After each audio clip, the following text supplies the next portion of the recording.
Approximately 10 million people, almost the entire population of Israel, ran to the bomb shelters with their children, seeking cover from an unprecedented Iranian attack.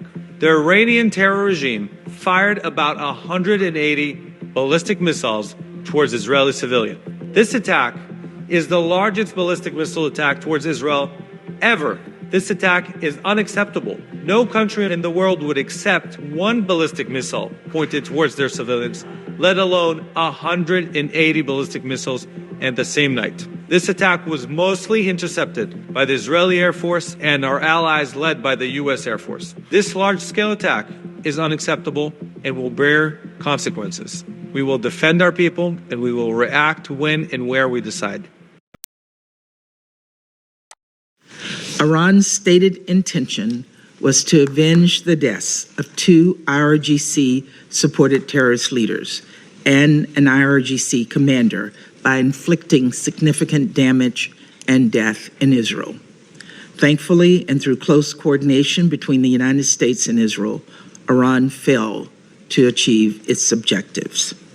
This outcome does not diminish the fact that this attack, intended to cause significant death and destruction, marked a significant escalation by Iran. It does not negate the need for immediate Council action. This is a moment for this Council to speak out with one voice and condemn Iran for its unprovoked attack against another member state, and equally important, to impose serious consequences on the IRGC for its actions.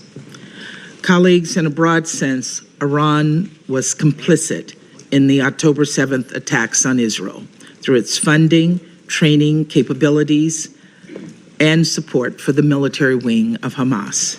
And after Hamas's horrific attack carried out nearly a year ago today, the United States sent a clear message to Iran. Don't exploit the situation in ways that would risk propelling the region into a broader war.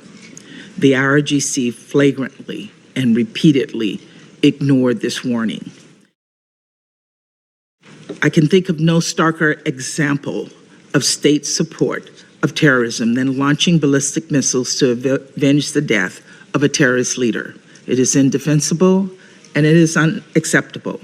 And we have a collective responsibility as members of the Security Council to impose additional sanctions on the IRGC for supporting terrorism and for flaunting so many of this Council's resolutions.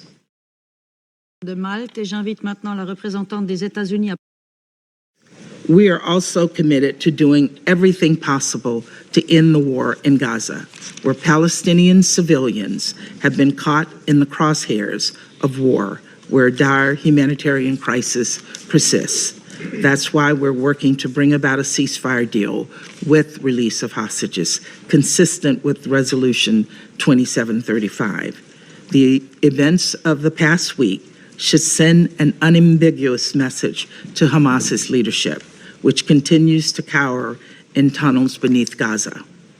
Hezbollah and Iran will not rescue you. The only path forward is a ceasefire agreement. We must double down on diplomatic solutions that would ensure the safety of people across the region. Full conclusion of your presidency during the month of September. I wish to thank Secretary. As President Biden emphasized following yesterday's attack, the United States is fully supportive of Israel. Our actions have been defensive in nature. Let me be clear. The Iranian regime will be held responsible for its actions, and we strongly warn against Iran or its proxies taking actions against the United States or further actions against Israel.